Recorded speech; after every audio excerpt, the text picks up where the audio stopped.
July 1518, a woman stepped into a street in Strasbourg and suddenly began to dance.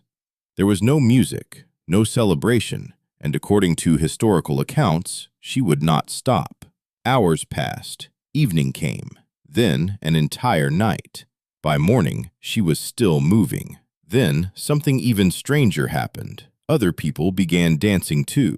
The behavior spread through the city. Men and women moved uncontrollably through the streets. But this was not a celebration. Many appeared frightened, exhausted, and in pain. Yet they continued moving. Local doctors believed that the dancers were suffering from overheated blood. Their solution was extraordinary. They believed the dancers should be allowed to continue until the illness burned itself out. Officials cleared public spaces, built a stage, and hired musicians. Instead of ending the outbreak, they may have helped it spread. One popular explanation blames ergot, a fungus that can grow on contaminated rye. Ergot poisoning can cause hallucinations, confusion, and violent muscle spasms. But the theory has a serious problem. Poisoning would more likely leave people severely ill or convulsing than dancing together through the streets for days. Poisoned bread may explain some symptoms, but it does not fully explain the outbreak. Strasbourg was already under enormous pressure. The region had suffered crop failures, hunger, disease, and crushing poverty. Many residents also lived with intense religious fear. They believed that Saint Vitus could punish people by forcing them to dance. In a community already overwhelmed by suffering, one person's symptoms may have triggered a reaction in others.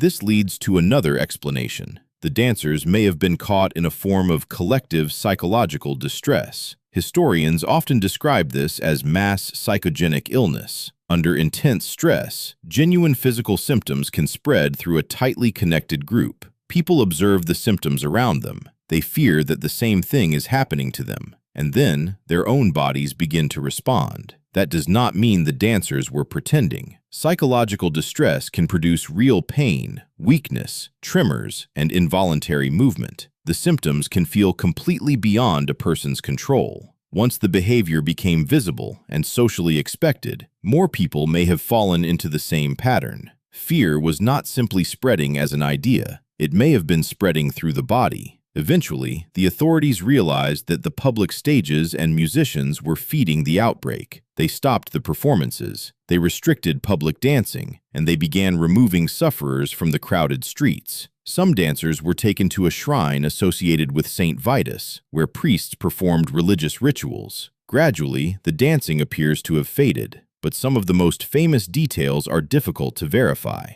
Later accounts describe hundreds of dancers and even large numbers of deaths each day. The strongest surviving evidence is less precise. A serious dancing outbreak did occur, but its exact scale, duration, and death toll may have grown in the retelling. Similar outbreaks have appeared in schools, workplaces, and tightly connected communities in more recent times. The symptoms may change, but the pattern remains familiar. Intense stress, shared fear, and physical symptoms spreading through observation and expectation. The dancing plague did not remain trapped in the year 1518. It revealed something that can still happen today. The dancing plague may not have been caused by madness, music, or poisoned bread. It may have been something more unsettling, an entire community expressing unbearable stress through the body. We may never know exactly why they danced, but fear may have been the real contagion.